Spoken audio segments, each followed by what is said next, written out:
Welcome to Let's Pick This Up Next Week. I'm Dee. And I'm DJ. We're two therapists who like to dive deep into everything from mental health to politics, voting, and whatever else is going on in the world. We're here to have real conversations about life, the issues that matter, and how it all affects us. Because let's face it, there's always something more to talk about. Exactly. So grab your coffee, settle in, and join us as we break it all down. We'll catch you up on the big stuff, the personal stuff, and the things you didn't even know that you needed to think about. And when we run out of time, we'll pick this up next week. Hey, DJ, how's it going? Hey, Dee. It's so great to see you. It's going pretty good. Good to see you. And your moving madness. For anybody who watches on YouTube, you'll see a little bit of clutter in the background for Dr. Deej. There is. I decided to start in this corner of my house packing. So my office is the first thing. Kind of cluttered. It helps that your office never seemed fully unpacked anyway. I know. Never fully unpacked. I never really got settled in this place. Because it just isn't this townhouse. It's just not the kind of home that I usually live in. I need lots of space and sky. So I'm looking forward to moving on the water. Love it. I'm excited for it. Excited to see whatever the new background is. Yeah. Should be the water. It'll be a barn door because my office is separated with a barn door. Snazzy snaz. Well, DJ, I have a very, very important question for you. Yeah. And I think you have all the answers. How do you set boundaries? Yeah, boundaries are actually one of my favorite topics. And interestingly enough, I got a good analogy, example of boundaries from a attorney who talks about boundaries on her Instagram. And so she started out doing, I wish I could think of her name right now, so I would totally credit her. But no, I don't have it. It's nowhere in my brain. So she is an attorney who used to do trainings on boundaries for other attorneys. And I think people loved what she was saying so much that she started doing it she actually has a podcast too. Started doing it for a broader audience. Well, if DJ finds this name, we'll link it in the show notes. Yes, I'll find it. I know I will. So she talked about boundaries as boundaries are a combination of things. It's about expectations and what you allow and what you want to allow and what you will do if those expectations aren't met. But a lot of times people would think that a boundary is something like, I don't want you to go to strip clubs. Amazing. That's the example I gave. So that might be an expectation that someone could have in a relationship, right? Nothing wrong with that's an expectation. I don't want to be with a partner who goes out to strip clubs. I'm not. Yes. But notice how you said those two things different. I know that's where you're going. But right, there's a huge difference between you can't do that and I will not be with someone who does. Exactly. And that's and it's exactly that. So the boundary is, though, my expectation is that my partner doesn't go to strip clubs because I'm not comfortable with that. Oh, no, right. A lot of times people will think that the boundary is you can't go to strip clubs. That's not a boundary. Also, what that does is leave you just as powerless as you were before, if that's something that you're really thinking about, because you cannot control what another person does. As much as people want to, as much as people think they can, as much as people feel like they should, whatever it is, you cannot control another person. But you can say, this is what a boundary is. I would rather not be in a relationship with someone who goes to strip clubs. If you choose to go to a strip club, I feel like I'll leave you. That's what the action feels like to you. I will leave. So your boundary is your action. That's the only thing that you can control. And that's what this attorney, how she stated, was a boundary is not about what they're doing. And a boundary is about what you're doing. And and I used her example in her podcast about it, which I was surprised because normally I wouldn't be oh, it's an attorney that I want to refer you to listen to. But I think she gives really clear examples of what a boundary really is, because like I said, most people think it's the demand or the expectation, and that's not it. Yeah.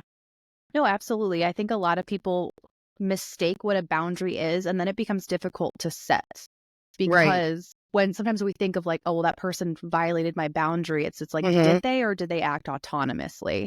Because they have that option to do that. And I often think sometimes when we get frustrated with other people because our boundaries felt like they were violated, it's often that frustration is just coming from like non-vocalized boundaries, Mm-hmm. right? Right. So if I don't tell you, hey, here's how I'm thinking or feeling, or here's my behavior that I'm going to engage in should you do Mm-hmm. this thing, right? If I'm not saying that and then that person does that thing, of course I'm going to be frustrated because I didn't actually Right. set that boundary. Right. Right. Right. And that's where the frustration most of the time comes from, really, is the fact that, like, you didn't set it, or you set a boundary and you didn't hold it. And Mm-hmm. so a lot of times people will be like, just completely feel, frustrated and not seen or not heard because they didn't set it. But also I think that there's two other reasons. I want to say other because not the only two, but two other Mm. reasons that people don't set boundaries. And one of them is that, like, maybe they came from a background, probably less likely, but sometimes likely. Maybe they came from a background where, like, boundaries were always implicit and respected. So, like, Mm. you know, so Those for aren't usually example, the clients I see. right. But say that, like, they always had privacy. Mm. They were always talked to with respect. They were always like, they always had autonomy, like whatever those things, right? So, like, they don't realize that they might have to set boundaries, because even if some of those areas they have, because, like, why would I have to set boundaries there? Because, like, in a healthy relationship, boundaries should be implicit. A lot of them, right? Like, Mm. these are things you don't do. These are things you do. Like, you be respectful. You treat people with respect. You don't yell at Sure. people. You don't, right? Those kinds of things, right? Yes. Yes. And the other reason, the opposite reason, is that someone never had any boundaries when they grew up, and they didn't have any autonomy, and it didn't have any privacy, and didn't have any respect and all those things.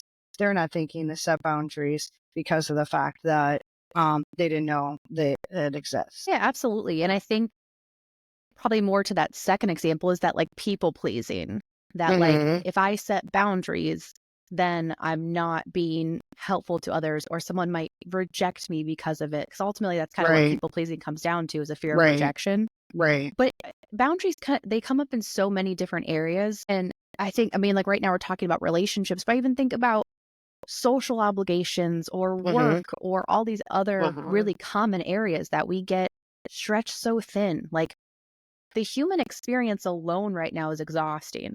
So if Mm-hmm. there's areas of your life that are like pulling at you more, emptying your cup a bit more, it's probably time to set some boundaries there. Right, right. And it's hard again too. A lot of times people don't feel like they have any choices. And one of the things that I do in my therapy sessions is remind a person that there's always choices. And sometimes there are choices that are so obvious that they're not going to take, that they don't even consider that as a choice. Hmm. Right. So they're like, I don't have any choice. And, like, but look, these are some options that you could have done. Well, I'm not doing those things. Right. So you have made a choice. It's just the Hmm. fact that, like, there's some things that are obviously not the choice for you. You don't even consider it to be a choice. Absolutely. Yeah. That's why we always say, like in therapy, when you're brainstorming, there is no such thing as a bad idea.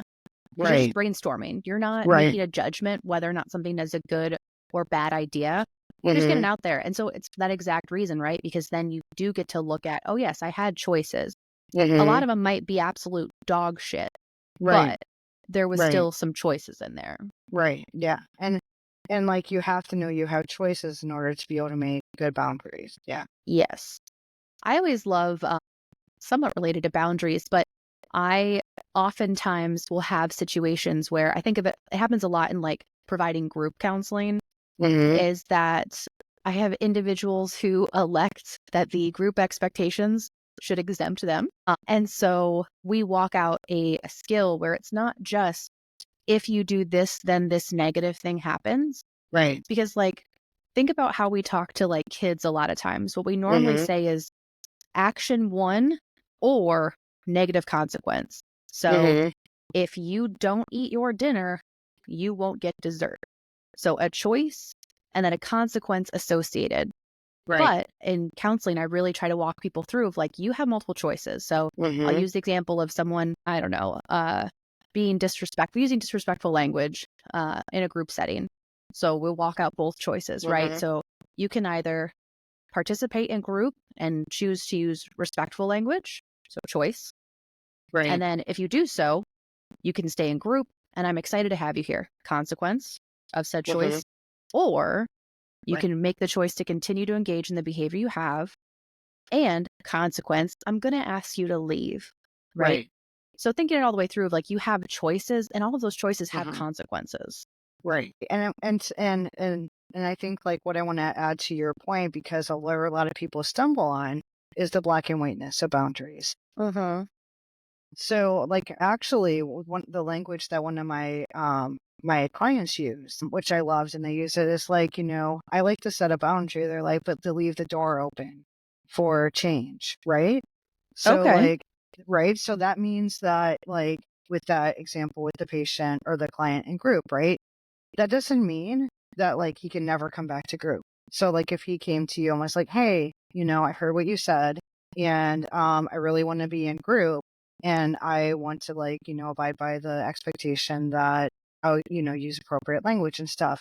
You're not going to be like, no, dude, you had you This is had true. one chance and one chance only, right? So like that's the same Maybe I thing do. with I'm like just kidding. I'm kidding. and there might be some people who that use like several times, and Uh-huh. you just know that like, look, I know this person's behavior is never gonna change, and that's the way that it's gonna be. Um, but I think that can apply to like boundaries with families, which is the thing that people have the Mm, hardest time with, of course, right? yes. Because like everyone expects that their family, everyone loves everyone and everyone is nice to, I mean, maybe they didn't grow up with that at Mhm. all, but like it's a hope that people want to have that connection with their family, right? And so in a boundary with a family member can be so hard because they think that like, for one thing, they think a boundary means that like a person's not, if they've never had a boundary respected, a person's not gonna listen to it, and that means the relationship is over. And it doesn't have to be that. Again, there you can leave room, and boundaries don't have to be black and white, but they can be gray. And so Mhm. like you adjust the boundary based on the situation and is and how much you need to protect yourself. Absolutely. Yeah. Especially with like, this is so gross to say, but like the holidays are coming up. Mhm. No, Because how it's, October went by in 5 minutes. I know. So it's Mhm. November, the holidays are coming up. There's a lot of post-election stress. Let's just put it that Mm, way. And so mhm. I'm already mentally imagining what it's going to be like for so many people to sit down at the dinner table this Thanksgiving, for example. We'll Mhm. use Thanksgiving, but Mhm. to navigate those spaces of being around people that may not share your beliefs in a lot of ways Mhm. and how to set an uncomfortable boundary. Because, like, I mean, how do you tell, Uncle Bob over there, like, Mhm. shut up, I don't agree with you, Mhm. also pass me the dressing, please, thank you. you Right, know? yeah. Yeah, and that's the thing too, like, do you there's so many choices and boundaries. Are you somebody who can easily, without it having a negative impact on you, are you somebody who can be like, my choice is that if Uncle Bob says something, then I'm just gonna let it go in one ear and out the other, and it's not gonna impact me. And seeking safety, we would say that consider the source. Is that a source that means Mhm. something to you? And if not, can you let it just slide off? Or is your boundary like, I'm not gonna sit at the table at the same time Uncle Bob does? Or is your boundary, um, I'm not going to come to Thanksgiving if Uncle Bob is there? And remember, the Mhm. boundary is your action, not the other Mhm. person's action. So, I mean, Yep. there's so many ways to like navigate that and what you can be okay with. And sometimes people have grown up with like, oh, just let it go. But if you know you can't, Mhm. you aren't that person that can do that. You don't have to put yourself in that situation. Mhm. Yeah, because sometimes like that silence of just letting it Hmm. go is Hmm. taking as co-signing, is taking as Right. agreeing with that. And sometimes it's like, listen, I'm someone that I'm totally good speaking my mind. I feel comfortable, and that Hmm. 100% comes from a place of privilege, and I Right. recognize that. But for some people, a lot of people, trying to Hmm. set that or say, like, hey, I don't agree with you, and here's why. That's not a Right. safe thing to do. No, So, a lot of times it's not a safe thing to do. Yeah, yeah. So it's hard to set those boundaries. It's hard it to is. say, Yeah. I'm not going to sit here and be spoken Mhm. to like this or have to listen to Right. this or what have you. Right. Yeah, and you can, people have the choice to be able to say, I don't agree with you. I'm not gonna listen to it. Like, I'm not gonna engage. You can have your opinions, but that, like, I'm done engaging with you. Hmm. And that could be a way too that you're not. You can choose to sit in the same space or not. But there's Hmm. so many. It really, like, I always stress that when you're setting a boundary, like, you give us the least amount of the information that matches the safeness of the situation. Like, Hmm. if you're going to, um, if it's someone can't have a healthy conversation, you're not going to explain to them why you're setting the boundary. You're not going to explain to them your point of views. You're going to set the boundary and then you're going to have a quick out because, like, there's no point. They're just a lot of people will use your words in a way to, like, make it worse or turn them against you or something like that. So, like, you're Hmm. not going to explain and you're not going to give a whole, like, this is what happened. And because this happened, this is what my Hmm. boundary is, and because it's not going to go well if it's not a safe person. Yeah. Well, and also a boundary many cases does not have to be a negotiation, right? Hmm. No Right. is a Yeah. complete sentence, no matter how Yeah. trite that kind of Hmm. phrase has become, but it's true. To Right. say, no, I'm not going to do that, or no, I don't Hmm. agree with you, doesn't have to Right. come with a thesis on You're right. Yeah. why not, you know? Yeah. Yeah. That's really, really true. It doesn't, it does, your boundary stuff does not have to come with, do not have to come with an explanation. Have you It ever can been, if you want to, but it doesn't have to, again, depending on the situation. for sure, have you Hmm. ever just said like no to something Oh, and yeah. then not followed up with anything else? Yeah, I mean, I was like, back in my earlier years, like, I could give you a whole rationale and explanation, all the things about why I was setting my boundary, but the same thing with an apology. I'm sorry to all the things. And I got to a place where, yeah, I'll just set a boundary and know that, like, my boundary is valid and I don't have to explain it to anybody. And, Mhm. and depending on, again, the situation, sometimes you have to be more assertive with your boundary. Like, obviously, like, if you're in danger or something, you're not going to, like, let me explain to you why I'm saying no, don't point that gun at me. So Yes. I like to use Hyperbole. hyperbole, yeah.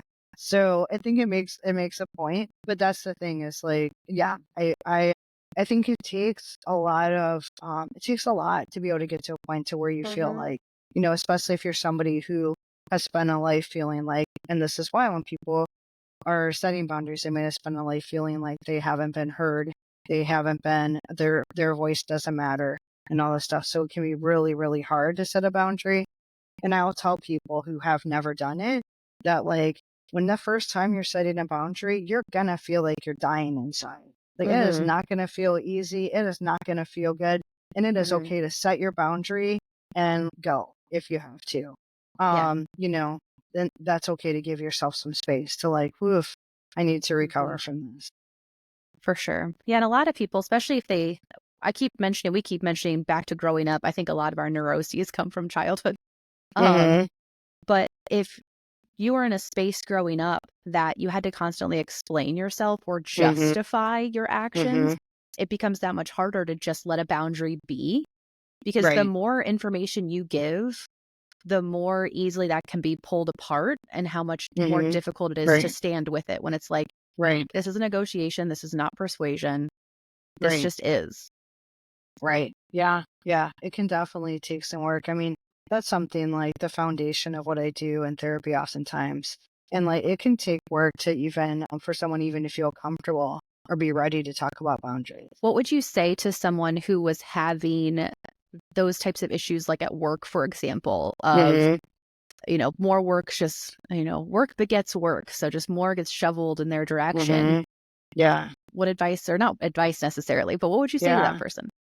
I mean, I think that, like, first and foremost, you have to know what a person's values are about work and, like, are they somebody who can, like, go and look for another job? Are they somebody who can, like, you have to just see, like, where they're at because, like, Hmm. it's not as, for me, I would be like, I would go get another job, but it's not that easy for somebody else. And, like, they may, whatever situation it is, not everybody's situation is the same. So I think I would want to know, you know, what it is that they're willing to do, and then find a way that they can feel, because also what if it's a hostile work environment and then they Mhm. feel like it takes a long time for them to be able to speak up. I can't speak up. There's so much. It's hard for Yeah. me to answer like what is It's all one the thing I would gray. say, because like there's so much that's going on, and there may be so much that you have to deal with somebody, to even feel like again they have a voice, especially if they have Yeah. like PTSD from their toxic work environment. Yeah, Mhm. for sure. It's hard. Yeah. Yeah.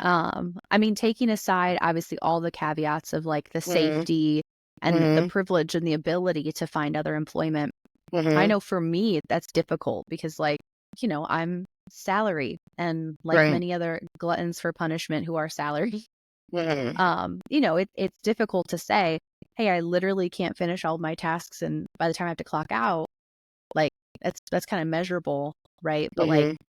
I struggled for a very long time to say like, no, I don't want to take on that next thing. Right. And I would try to like justify, oh, maybe I can in the future or whatever. Mhm. And so Right. instead it just became I'm at capacity. Right. Yeah. I'm at my bandwidth. Right. I won't be able to do that project, the Mhm. the the honor that it deserves or Mhm. whatever, depending on what Right. it is. Yeah.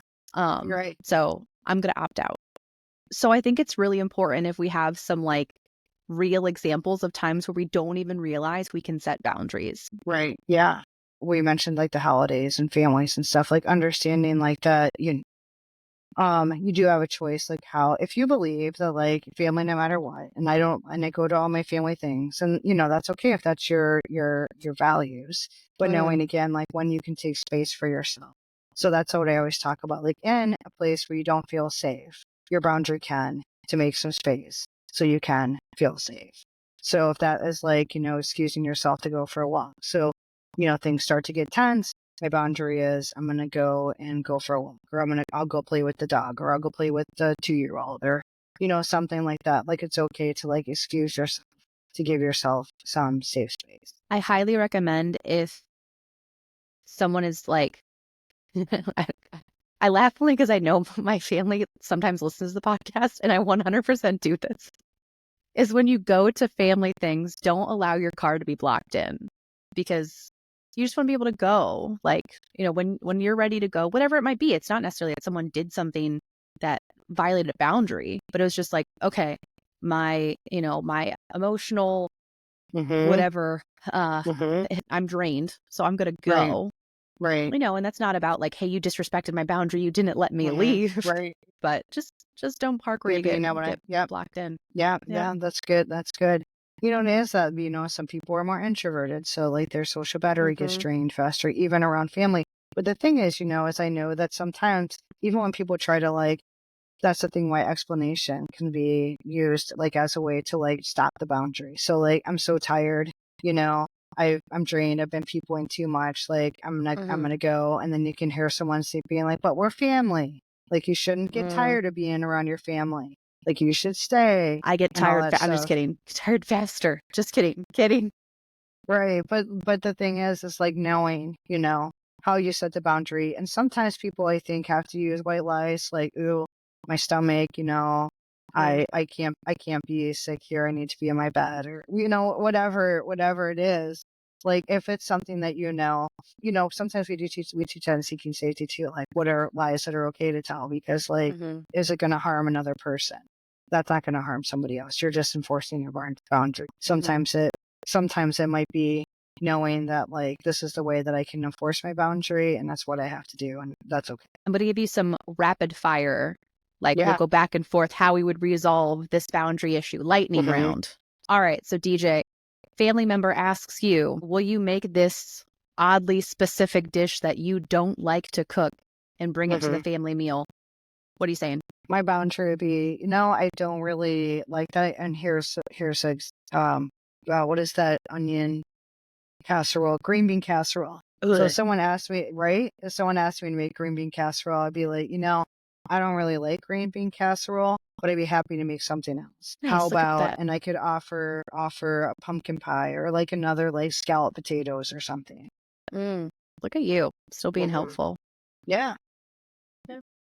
I would Mhm. probably say something like, "I unfortunately don't have the capacity to do that, so here's what I'd rather do instead." Yep. Or, Nice. Nice.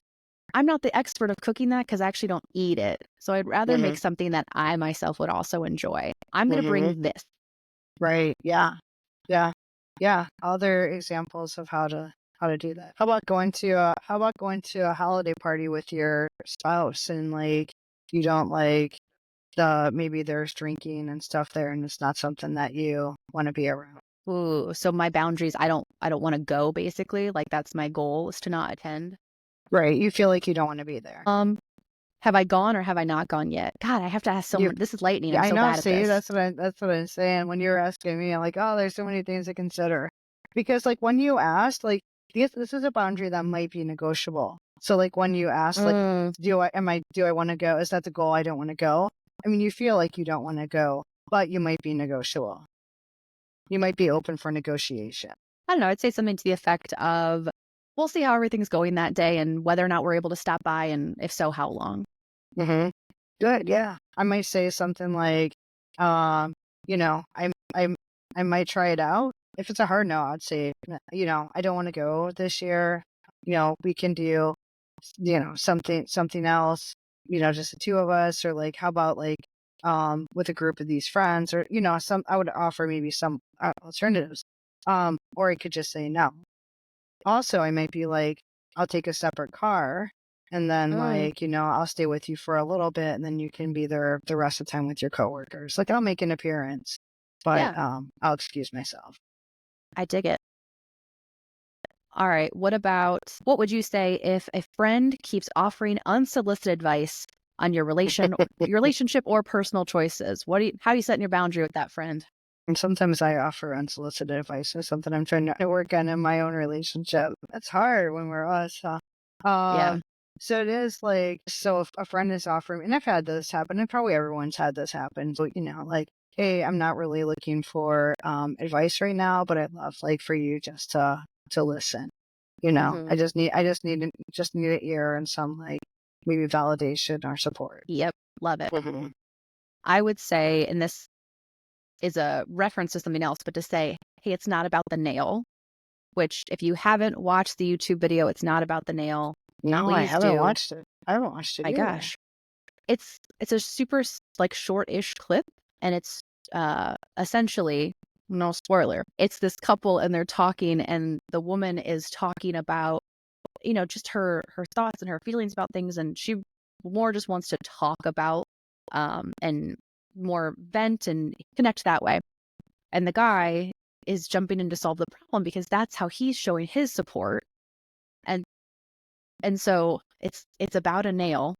That's the spoiler you'll get. But anyway, the woman ends up saying, like, "It's not about the nail. Like, I don't want your solutions. I just want to be heard." Right? Right. So Yeah. And that's the thing, and so that happens a lot of times, and I know that happens in my own relationship, like, it is, like, really, like, listening to what the other person needs, and when I think about love languages, like, that's the same way, think about, like, boundaries, like, mm, everyone needs something different from it and being open to, the needs of the person that you're trying to support and not how you think they need support. absolutely. Mhm. All right, last situation that we haven't covered. Oof. A friend expects immediate responses to every text message they send. What's Yeah. your response? So the friend is like saying something about like you didn't respond to me immediately, I'm imagining. So my response would be like, I hear you. I know you were hoping for an earlier response, but I'm talking to people all day for work and I can't get back to text messages right away. Mhm. I still appreciate you. I appreciate you reaching out. And they might even say like it's been a long time, like a long, long Mm, time. like it is sometimes when I send you voice Right. message. Like, Kidding. you and I know, I'll be like, "It's been a week and I haven't even listened to it yet." You know, I think it is like trying to validate that, like, "Hey, I wish I need to answer it sooner and like I'm gonna try to like do better." Mhm. It's good to be able to have an open dialogue in that too. Yeah. Man, it's so Mhm. much harder. Like when you're like therapizing and talking to people all day long to like stay up with their text message. I noticed like, woof, it used to never be a Mhm. problem for me, but it was rough. I use so much of my peopling energy that like I don't talk on the phone when I drive anymore, which I used to do. Mm. I'm like vegging and watching TV and sometimes won't look at my phone. Like it's so much different. But back to Mhm. your question, I think like, you know, validating the person's feelings is the best thing to do. And Mhm. then, you know, trying to offer explanation and if there is room for improvement. For sure. Yeah, it's a friend. It's someone that you wanna continue that social connection with, so you don't wanna say like, "Dang, you're Eat it. so needy," right? Like, it's not about that, but recognizing that. Yeah, I mean, I think I would probably say something really similar. I would say, Hmm. you know, when I, read your message, I wanna make sure that I'm giving it the mental energy and attention Yeah. it deserves Hmm. and not just firing off something super quick. Is there a better way that if you need a quick response from me, we can touch Mm, base? that's good too. Yeah. I Like like it. Hmm. like, if you send me something on Facebook Messenger, that's Hmm. telling me, "Get to it when you can get to it," right? Or, like, Mm, Instagram or whatever, but if it's like, hmm. if you text me, I gotta get back to you right now. Yeah. Like, a text is like, Hmm. "Get back Is ASAP." it? Man, texts are the worst for me to keep up on I because I know, that's get why we don't text my anymore, we doctor's, WhatsApp. yeah, I get all my doctor's appointments and like voting this and all this spam and Mm. everything comes there and like text messages get buried. I will say as like a note as a life hack for people who are like, man, adult friendships are so difficult to maintain and stay Hmm. connected. I personally have like person amnesia, so I forget that I miss people a lot of Hmm. times. Hmm. But this is actually a hack that you got me into, DJ, is that there's now 3 people that I send voice messages to. So Hmm. I will Yeah. usually when I'm driving or something, I'll send a quick 5-10 minute maybe of just, you know, how's it going, asking them questions, giving them an update on my life, and then vice versa. Hmm. Yeah. Most of those friends will take notes and then we'll all make sure that we studiously get back to all of the points Hmm. said. But it's Right. a really good way to stay connected. That's not that Hmm. like, okay, how can we schedule a phone call or make sure Right. this? Like, Yeah. it is still Yeah. connecting in that way, which I Yeah. just thought was Yeah. such a great idea. Yeah. I like it too. But yeah, I think that all helpful takeaways. I think s- just want to encourage folks, especially coming to the holiday season, now's a great time to start practicing some boundaries, do some reflection, journal or something, and think about what are times where, and the last year around this time, you felt frustrated or that your boundaries were violated, and preemptively consider what you're going to do different this year. Exactly. Yeah. I would say the same thing. It's like if you walk away from a situation and you feel completely gross, then it probably means you need to set some boundaries. Absolutely. Absolutely. Hmm. Yeah. Well, DJ, it's been great as always to connect with you. Yeah. And I hope everybody tells us their boundary horror story in the comment section. Mm, And then, you've got 2 therapists that'll pick it apart for you. that's Um, right. We love it.